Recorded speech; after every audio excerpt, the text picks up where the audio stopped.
Shalom, Bapak Ibu, Saudara-saudari yang terkasih dalam Tuhan Yesus Kristus. Kenapa orang susah untuk menerima kritikan?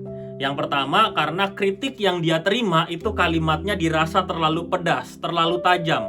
Bahkan saking pedas dan tajamnya, kadang sulit menangkap maksud utama dari kritik yang diterimanya. Yang kedua, karena memang tidak dalam kondisi yang siap untuk menerima kritik itu. Sehingga akhirnya respons yang keluar bukan respons yang diharapkan. Sehingga pada akhirnya yang sering kali terjadi adalah penolakan. Atau bahkan yang ketiga, mungkin kita atau orang yang menerima kritik itu sudah sadar dari awal bahwa apa yang lagi dia kerjakan itu tidak dia sukai untuk dia lakukan. Sehingga ketika dia dikritik, dia merasa ya sudah, karena saya tidak suka, lebih baik orang lain saja yang mengerjakannya. Bapak, Ibu, Saudara-saudari, kritik sesungguhnya adalah proses untuk kita bisa memperbaiki diri kita dan juga terus melakukan perbuatan-perbuatan baik, terutama untuk kita bisa memuliakan Tuhan di tengah berbagai tugas tanggung jawab yang saat ini sedang kita jalani. Mari kita membaca Injil Yohanes pasal 10 ayat 37 dan 38. Jikalau aku tidak melakukan pekerjaan-pekerjaan Bapa-Ku, janganlah percaya kepadaku. Tetapi jikalau aku melakukannya dan kamu tidak mau percaya kepadaku, percayalah akan pekerjaan-pekerjaan itu, supaya kamu boleh mengetahui dan mengerti bahwa Bapa di dalam aku dan aku di dalam Bapa. Demikianlah Injil Tuhan Yesus Kristus. Berbahagia kita yang mendengar dan melakukannya. Bapak, Ibu, Saudara-saudari, Injil Yohanes menceritakan bagaimana pada saat itu orang-orang Yahudi melempari Yesus dengan batu karena mereka merasa bahwa Yesus menghina Allah yang selama ini menjadi pegangan kehidupan mereka. Dan dalam bahasa tema kita pada saat ini, kita tahu bahwa Yesus pada saat itu sedang dikritik. Bukan hanya dikritik, tetapi dia juga sudah mendapatkan perlakuan yang tidak menyenangkan. Yesus mendapatkan kritik yang tajam tentang caranya ketika ia mengajar orang-orang Yahudi. Sayangnya, Bapak, Ibu, Saudara-saudari, orang-orang Yahudi menjadi tidak percaya. Tetapi bersyukurnya, Yesus kemudian tidak membalas kritik itu dengan dendam. Yesus tidak menolak kritik itu. Yesus juga tidak merasa bahwa ini bukan tugas yang tidak ingin ia kerjakan.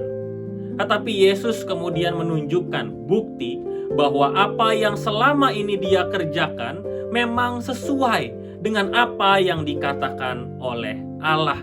Orang Yahudi pada masa itu kemudian menjadi tidak percaya karena mereka hanya ingin beriman dengan cara yang enak. Mereka nggak mau tahu dengan cara beriman yang tidak enak. Kemudian Yesus dalam pengajarannya mengatakan bahwa percayalah kepada semua yang ia ajarkan. Yang menunjukkan bahwa di tengah kritikan yang diterima oleh Yesus, Yesus tetap melakukan sesuai dengan apa yang diminta oleh Allah, yaitu menghadirkan kebenaran.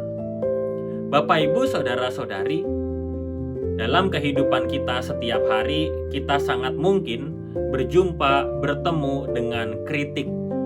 Kritik di tengah kehidupan kita adalah kritik yang bisa membangun kita. Atau juga bisa saja ketika kita mendapatkan kritik itu bisa menghancurkan perasaan kita dan juga menghancurkan rasa percaya diri kita. Tetapi yang paling utama adalah sikap kita ketika kita menerima kritik itu. Kalau kita sudah menjadi orang yang sulit menerima kritik, maka saran sehalus apapun akan sulit masuk di dalam hati kita. Tetapi kalau kita menjadi orang yang terbuka dengan berbagai kritik, maka kita bisa menerima kritik, masukan, saran itu dengan baik. Dan belajar dari Yesus, cara terbaik untuk menghadapi kritik adalah mengolah dan memahaminya. Terimalah apa yang orang-orang katakan ketika mereka memberi masukan tentang kinerja atau pekerjaan kita. Olahlah itu di dalam diri kita, bawalah ke dalam doa, sehingga kritik itu bisa berubah menjadi kekuatan untuk kita menjadi orang yang semakin hari semakin lebih baik. Jika kritik itu adalah kritik yang membangun, maka marilah kita belajar berproses dan berubah juga semakin lebih baik. Kalau kita merasa bahwa kritik itu adalah kritik yang bisa saja menyakitkan, marilah kita juga menjadi pribadi yang dewasa untuk menghadapi setiap kritik yang masuk ke dalam kehidupan kita.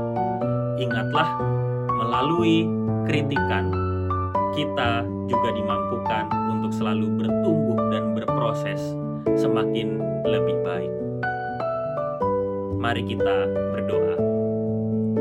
Tuhan yang penuh kasih, kami bersyukur bahwa Engkau memberikan kami contoh teladan yang baik ketika menerima kritik. Engkau tidak membalasnya dengan dendam, tetapi kemudian Engkau justru menjelaskan apa yang sesungguhnya menjadi bagian dalam tugas dan tanggung jawab-Mu. Untuk itulah kami akan belajar dari Engkau. Engkau adalah teladan dalam hidup kami, terutama ketika kami menerima kritik. Biarlah setiap kritik yang pernah kami terima, atau bahkan yang mungkin akan kami dapatkan, selalu membuat kami bisa berproses di dalam hidup ini dengan lebih baik. Ketika kami juga menerima berbagai kritik, biarlah ya Tuhan, proses-proses ini juga menjadi proses yang terus mendewasakan kehidupan kami. Kami ingin berkarya semakin baik, tujuannya untuk memuliakan nama-Mu. Pimpin dan sertai kami ya Tuhan, di dalam nama Tuhan Yesus Kristus kami berdoa. Amin.